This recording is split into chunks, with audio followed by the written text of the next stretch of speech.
Hello everyone. सभी को नमस्कार है, सभी को वेलकम है। आज हम बॉन ओपर हैमर अप्रोक्सीमेशन के बारे में डिस्कस करने वाले हैं, जो कि बहुत इंपॉर्टेंट अप्रोक्सीमेशन है। एक प्रकार से ये हमें हेल्प कर रहे हैं मॉलिक्यूलर फिजिक्स को समझने के लिए। जैसे हमें पता है कि एक हमारे पास एटम है, एटम के अंदर हमारे पास एक इलेक्ट्रॉन होता है और और इलेक्ट्रॉन एक न्यूक्लियस होता है। न्यूक्लियस के अराउंड इलेक्ट्रॉन रिवॉल्व कर रहा होता है। अगर हम इसकी स्टडी करेंगे तो इलेक्ट्रॉन रिवॉल्व कर रहा है और न्यूक्लियस भी अपनी सरफेस के अराउंड रिवॉल्व कर रहा है। तो अगर हम दोनों की कंबाइन स्टडी करेंगे तो हमें सिस्टम बहुत कॉम्प्लिकेटेड हो जाएगा, उसकी स्टडी कर पाना काफी डिफिकल्ट हो जाएगा।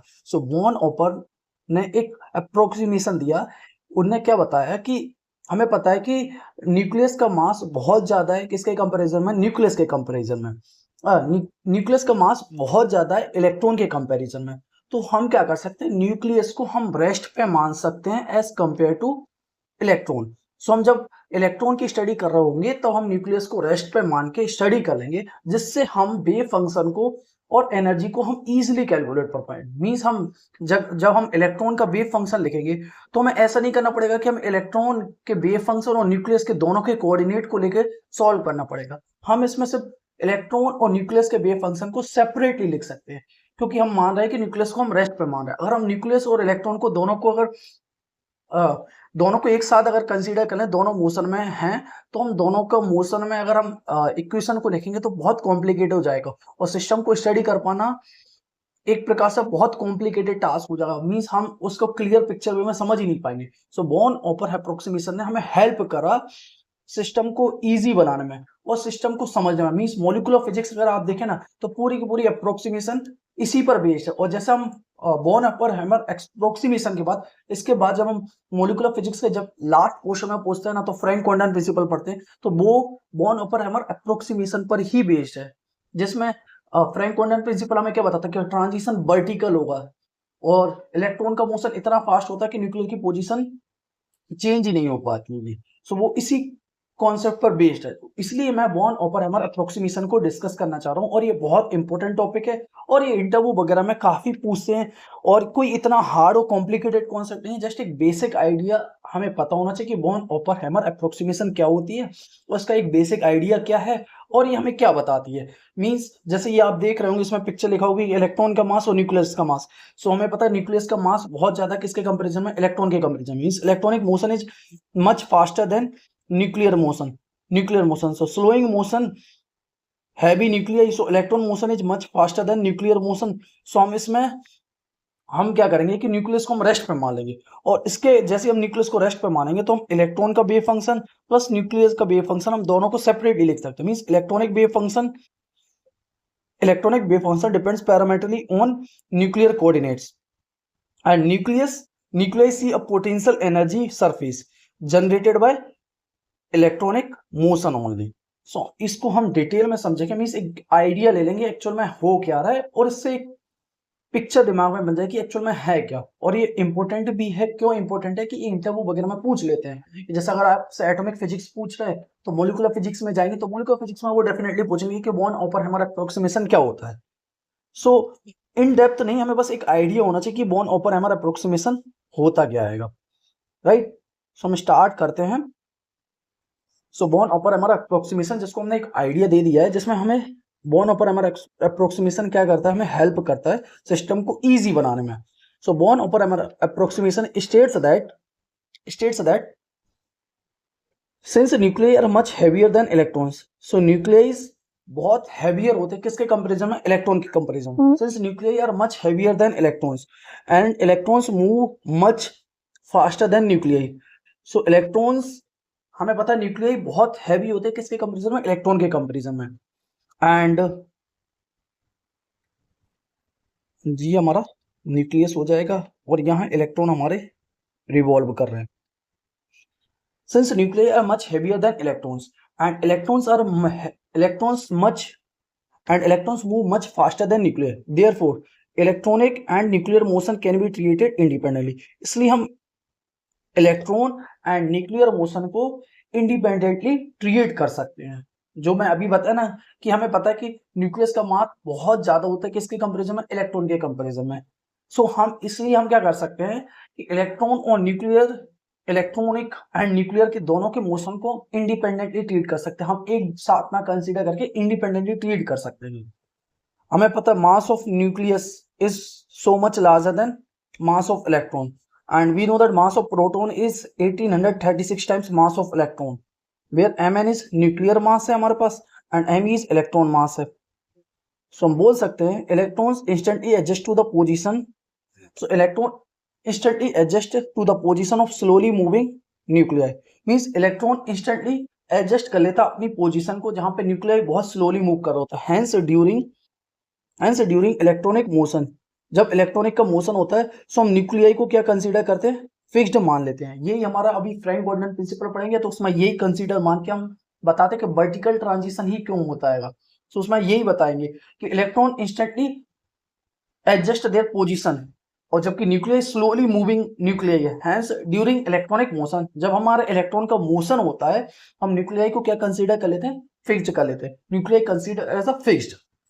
नाउ इंपॉर्टेंट पॉइंट, हमें frank quantum principle Born Oppenheimer approximation की रिक्वायरमेंट क्यों है। सो हम बोल सकते हैं the approximation is required because solving the complete molecular Schrodinger equation is extremely difficult, means अगर हम दोनों को अगर अप्रोक्सीमेशन इसलिए रिक्वायर्ड है कि अगर हम मोलिकुलर श्रोडिंजर इक्वेशन को अगर हम एग्जैक्टली सॉल्व करने जाएंगे ना दोनों के मोशन को कंसीडर करके, तो it is extremely difficult to solve.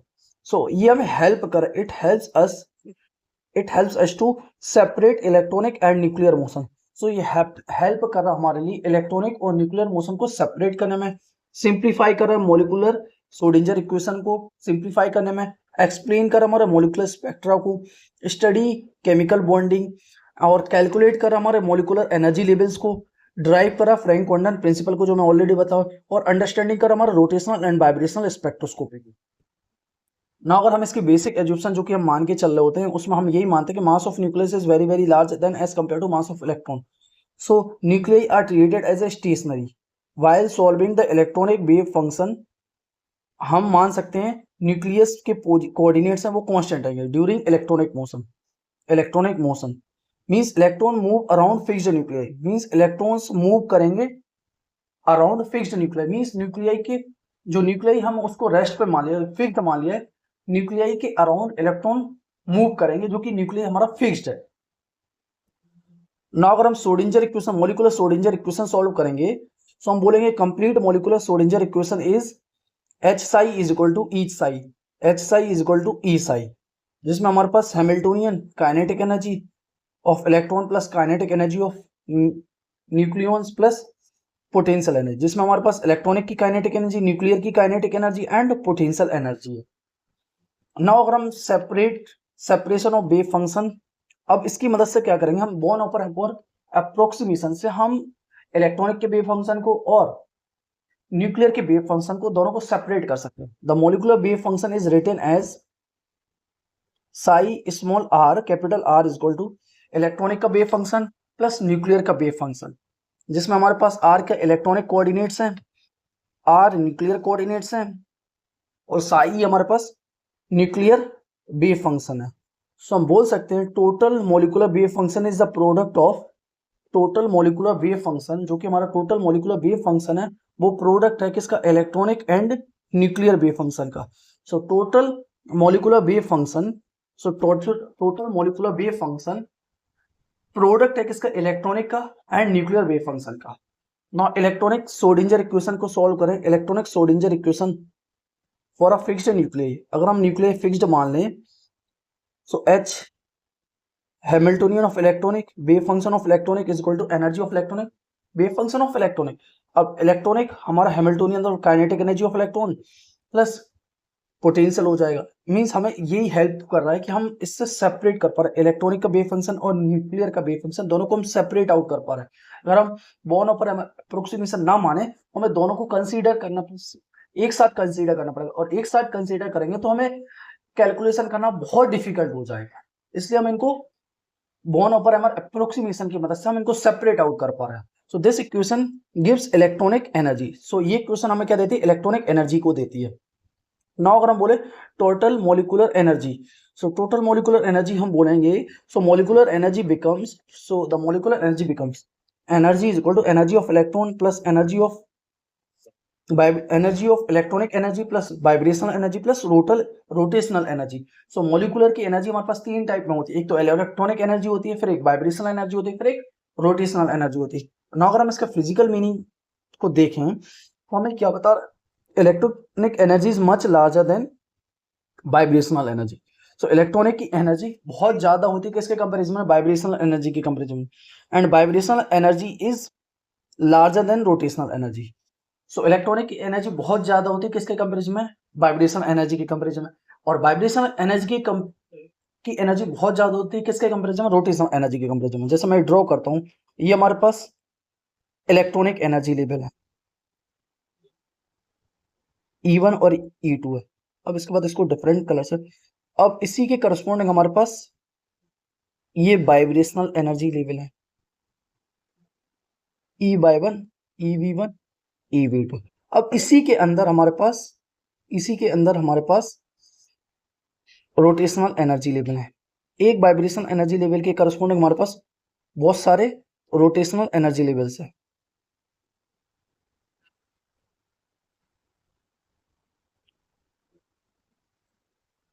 सो एक वाइब्रेशनल एनर्जी की करस्पॉन्डिंग हमारे पास बहुत सारे रोटेशनल एनर्जी लेवल है, ये हमारे पास रोटेशनल एनर्जी लेवल है। So E electronic is equal to E vibrational plus E rotational. Now अगर हम कॉन्सेप्चुअल डायग्राम बने देखें तो अगर हम हैवी न्यूक्लियस लेते हैं, सो हमें पता है कि mass of nucleus is very very large as compare to mass of electron. So electron moves faster, means heavy nucleus है तो हम इसको रेस्ट पर मान लेते हैं, और लाइट इलेक्ट्रॉन उसके अराउंड रिवॉल्व कर रहा होता है। सो ये हमारा बेसिक अंडरस्टैंडिंग थी बॉर्न ओपेनहाइमर अप्रोक्सीमेशन की। मीन्स हमें ये मेन कंक्लूजन यही था कि हमें ये एग्जैक्टली सॉल्व करने के लिए हेल्प कर रहा, मीन्स हमारे जो कॉम्प्लिकेटेड सिस्टम हो रहा था, ये कॉम्प्लिकेटेड सिस्टम को इजी बना दे रहा, हमारा बॉर्न ओपेनहाइमर अप्रोक्सीमेशन ओनली। सो ये कोई ऐसा एडवांस कॉन्सेप्ट नहीं है, जैसे कि आइडिया दे रहा है कि अगर तुम ऐसा कर लेते तो ये सिस्टम हमारे लिए ईजी हो जा रहा है और हमारे श्रोडिंगर इक्वेशन को सॉल्व करना ईजी हो जा रहा है। ना अगर हम इसकी एप्लीकेशन की बात करें तो हम बोल सकते हैं, एक तो मॉलिक्यूलर ऑर्बिटल थ्योरी में हम इसका यूज कर रहे हैं, वाइब्रेशनल स्पेक्ट्रोस्कोपी में यूज कर रहे हैं, रोटेशनल स्पेक्ट्रोस्कोपी में यूज कर रहा है, इलेक्ट्रॉनिक स्पेक्ट्रोस्कोपी में इसका यूज कर रहा है, फ्रैंक कोंडन प्रिंसिपल में, क्वांटम केमिस्ट्री में, मॉलिक्यूलर स्ट्रक्चर में, केमिकल बॉन्डिंग में, कंप्यूटेशनल केमिस्ट्री में एंड मटेरियल साइंस, ये इसकी एप्लीकेशन हो जाएंगे। नाउ अगर हम इसकी फाइनल फॉर्मूला सीट की बोले, so mass of nucleus is very very large as compare to mass of electron, H psi is equal to E psi, और Hamiltonian kinetic energy of electron, kinetic energy of nucleons plus potential energy. और यही जो main की point हमारा यही है, means हम wave function को सेपरेट आउट कर पा रहा है, मींस इससे हमारी कैलकुलेशन इजी हो जा रही है, मींस इलेक्ट्रॉनिक का वेव फंक्शन प्लस न्यूक्लियर का वेव फंक्शन।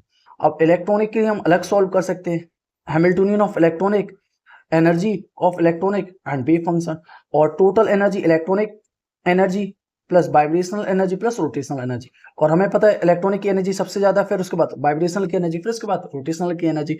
नाउ अगर हम इससे पूछे कि इंटरव्यू में क्वेश्चन किस किस टाइप से पूछे जा सकते हैं, तो एक तो सबसे पहले बोलेंगे define born Oppenheimer approximation, why electron moves in faster than nuclei, separation of wave function क्या होता है, मॉलिक्यूलर श्रोडिंगर इक्वेशन लिखवा सकते हैं, इलेक्ट्रॉनिक श्रोडिंगर इक्वेशन लिखवा सकते हैं, एनर्जी सेपरेशन मींस एनर्जी इसमें ऐड हो जाती है, वेव फंक्शन मल्टीपल होते हैं, इसका फिजिकल मीनिंग क्या होगा, फिर इसके बाद इसका रिलेशन किस तरीके से होगा फ्रैंक कोंडन प्रिंसिपल के साथ, इसकी एप्लीकेशन क्या होंगी मॉलिक्यूलर स्पेक्ट्रोस्कोपी में, और इसकी लिमिटेशन क्या है बॉर्न ओपेनहाइमर अप्रोक्सीमेशन। सो ये हमारा पूरा ओवरव्यू हो जाएगा। नाउ इसकी अगर हम फाइनल फॉर समरी को देखें तो हम बोल सकते हैं Born Oppenheimer approximation assumes that the nuclei are much heavier than electrons। So born Oppenheimer approximation assume करता है कि न्यूक्लियाई बहुत हैवी है किसके कंपैरिजन में, इलेक्ट्रॉन के कंपैरिजन में। सो देयर मोशन, हम उसके मोशन को हम सेपरेट कर सकते हैं। The total molecular wave function is expressed as a product of electronic and nuclear wave function. So total molecular wave function को हम एक्सप्रेस कर सकते हैं product of electronic and nuclear wave function के कम। So total molecular wave function को हम लिख सकते हैं product of electronic and nuclear wave function. So psi electronic plus psi nuclear This approximation simplifies the molecular Schrodinger equation and forms the foundation of molecular spectroscopy। और ये हमारा foundation है molecular spectroscopy का, क्वांटम केमिस्ट्री का, and molecular orbital theory का, and rotational spectroscopy का, vibrational spectroscopy का, and Frank-Condon principal. Now हम इसके फाइनल, ये पूरा समरी दे रखा है जो कि एक पेज में मैंने लिख रखा है, आप इसको बाद में पढ़ सकते हैं।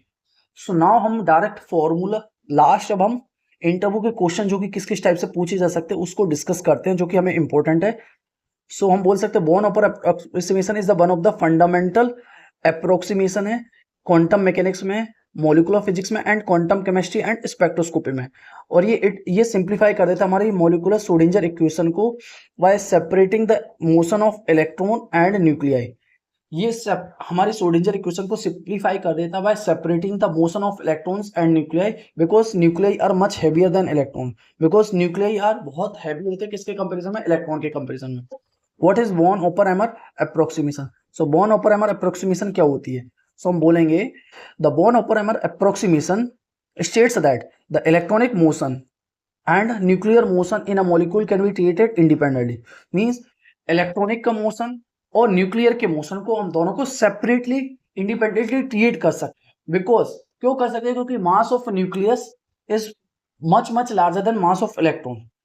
Since nuclei are much heavier than electron, means हमें पता है न्यूक्लियाई बहुत लार्ज है किसके कंपैरिजन में, इलेक्ट्रॉन के comparison. So electron adjust almost instantaneously to any change in nuclear position, means electron adjust कर लेता है almost instantaneously to any change in nuclear position. Now हम इसको वेव फंक्शन को लिखें। So psi of electronic plus psi of nuclear, means electronic के wave function और nuclear के वेव फंक्शन को दोनों को सेपरेट आउट कर देता है। आर हमारा इलेक्ट्रॉनिक का कोऑर्डिनेट है, आर न्यूक्लियर का कोऑर्डिनेट है, साइज इलेक्ट्रॉनिक वेव फंक्शन है, chi N nuclear wave function है। Means electron move in the field of nearly stationary field, means electron move करेगा उस फील्ड में जहां न्यूक्लियर बिल्कुल एकदम स्टेशनरी। नाउ हमारा नेक्स्ट क्वेश्चन है explain the physical basis of Born Oppenheimer approximation. So इसका फिजिकल बेसिस क्या है बॉर्न ओपेनहाइमर अप्रोक्सीमेशन का? सो हम बोलेंगे approximation is based on enormous mass difference between nuclei and electron। Means ये हमारे पास अप्रोक्सीमेशन किस पे बेस्ड है? मास के डिफरेंस के बेस में। Means mass of proton is 1836 time mass of electron.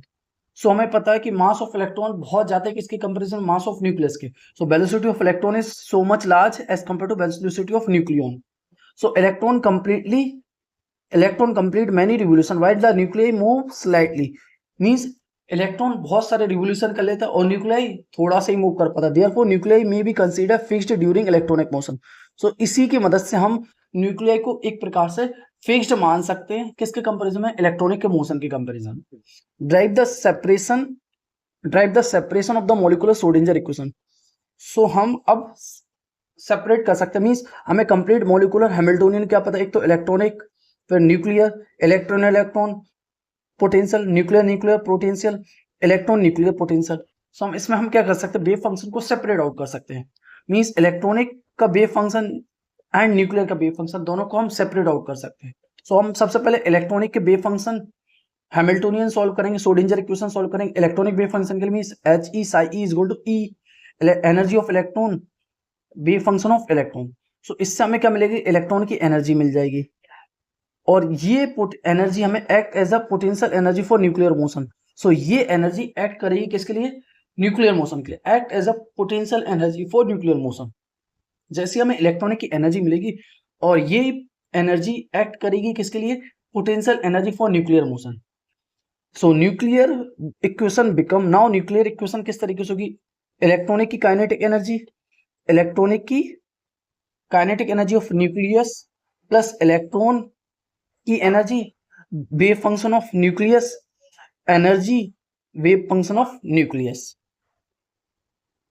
सो सबसे पहले हम इलेक्ट्रॉन की एनर्जी निकालेंगे, फिर यही एनर्जी एक्ट करेगी potential energy for nuclear wave, nuclear motion के लिए एनर्जी का न्यूक्लियर की, जब हम न्यूक्लियर की इक्वेशन को सॉल्व करेंगे सो जो इलेक्ट्रॉन की एनर्जी है वो एक्ट करेगी किसकी तरह, पोटेंशियल एनर्जी की तरह।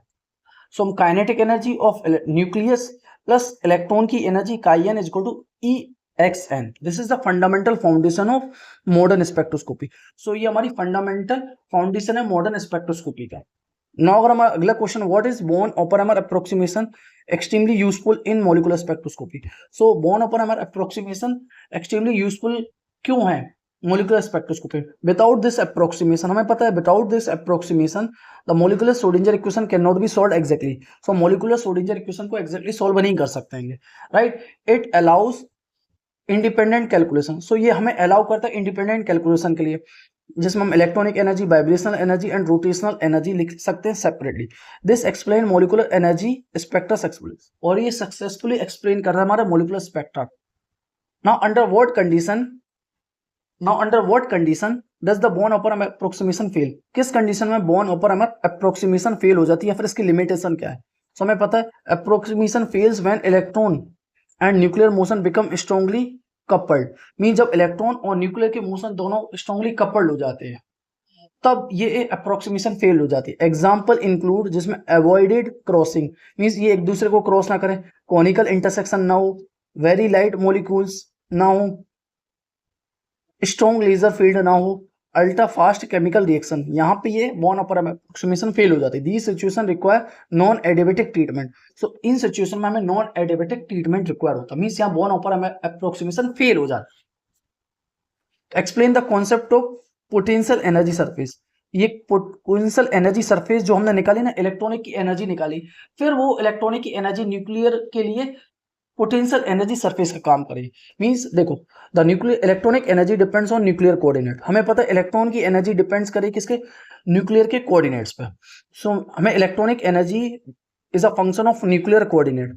सो अगर हम इसका graph of E energy of electron का ग्राफ आएगा, the graph of energy of electron is called potential energy surface. इसी को हम पोटेंशियल एनर्जी सरफेस कहता है। Means minimum of this surface give, means अगर इसका मिनिमम फाइंड करेंगे तो हमें minimum of surface give stable molecular geometry. ये एक तो स्टेबल मॉलिक्यूलर ज्योमेट्री देता है, बॉन्ड लेंथ देता है, इक्विलिब्रियम कॉन्फ़िगरेशन देता है। So potential energy surface govern molecular vibration. So potential energy surface govern करता है मॉलिक्यूलर वाइब्रेशन को एंड केमिकल रिएक्शन को। Now what is adiabatic approximation and how it is related to Born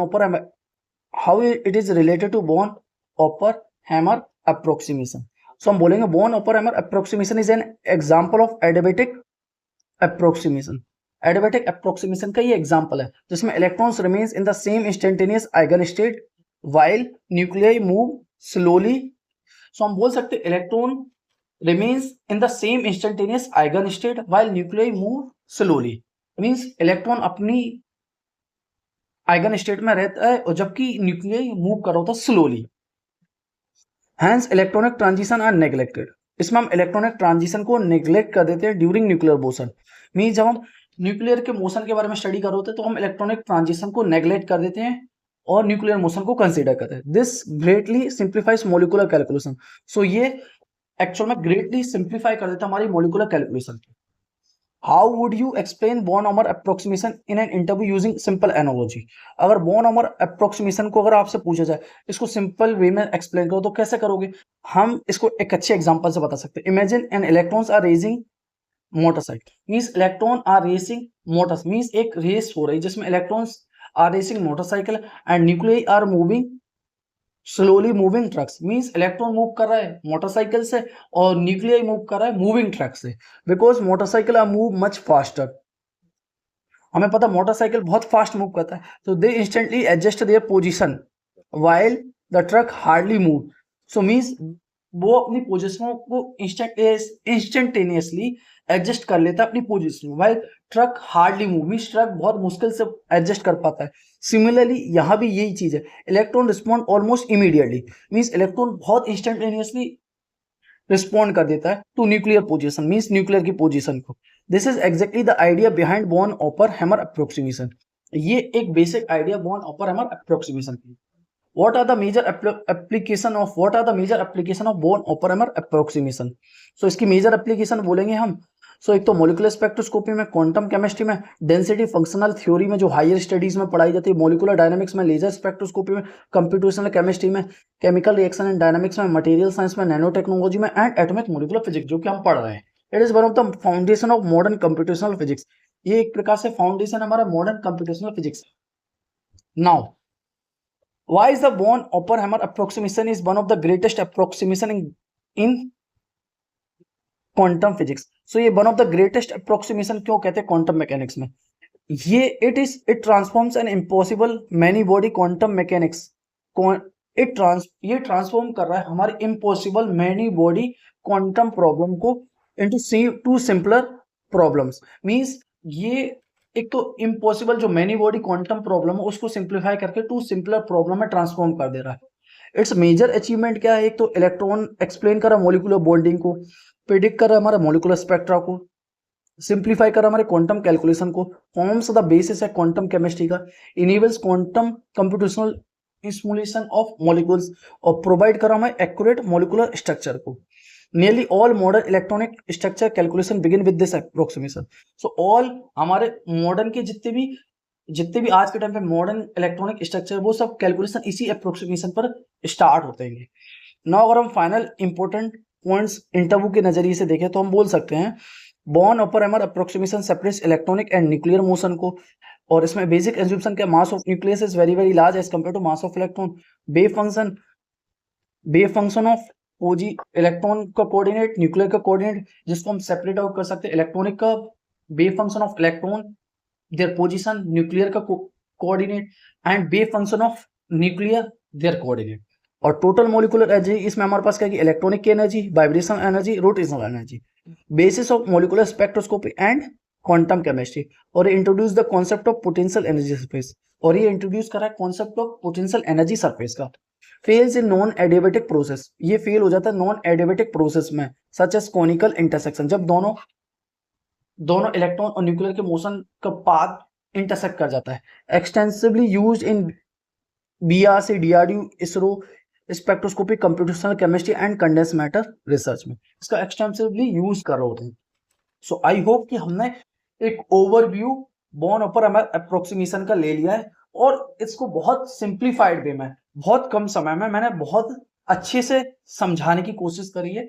और एक बार ये lecture को देख लें तो इंटरव्यू के लिए आपकी पूरी प्रिपरेशन हो जाएगी बॉर्न ओपेनहाइमर अप्रोक्सीमेशन क्या होती है और इससे रिलेटेड इंटरव्यू में किस टाइप के क्वेश्चन बन सकते हैं, जिसको हमने डिटेल में अच्छे से समझ भी लिया और डिस्कस भी कर लिया।